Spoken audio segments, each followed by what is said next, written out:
गणनायकाय गणदैवताय गणाध्यक्षाय धीमहि गुणशरीराय गुणमण्डिताय गुणेशानाय धीमहि गुणातीताय गुणाधीशाय गुणप्रविष्टाय धीमहि एकदन्ताय वक्रतुण्डाय गौरीतनयाय धीमहि गजेशानाय भालचन्द्राय श्रीगणेशाय धीमहि एकदन्ताय वक्रतुण्डाय गौरीतनयाय धीमहि गजेशानाय भालचन्द्राय श्रीगणेशाय धीमहि।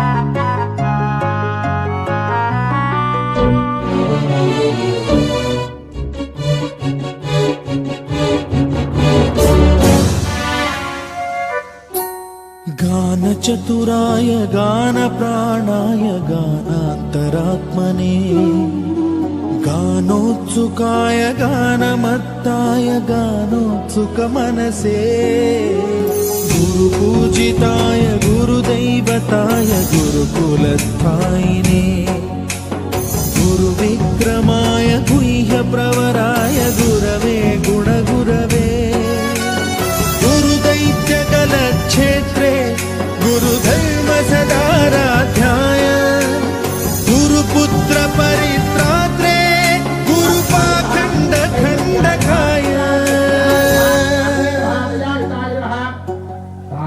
गीतसाराय गीततत्त्वाय गीतगोत्राय धीमहि गूढगुल्फाय गन्धमत्ताय गोजयप्रदाय धीमहि गुणातीताय गुणाधीशाय गुणप्रविष्टाय धीमहि एकदन्ताय वक्रतुण्डाय गौरीतनयाय धीमहि गजेशानाय भालचन्द्राय श्रीगणेशाय धीमहि एकदन्ताय वक्रतुण्डाय गौरीतनयाय धीमहि गजेशानाय भालचन्द्राय श्रीगणेशाय धीमहि।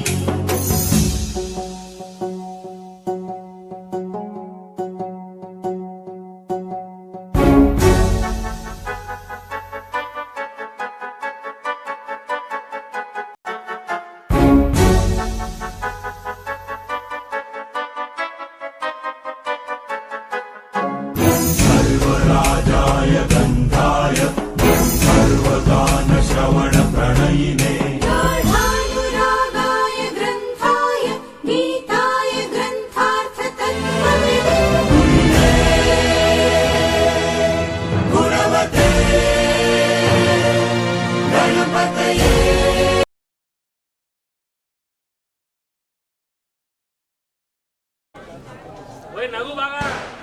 ఒకసారి గట్టిగా అర్చన్న जय बोलो गणेश महाराज की।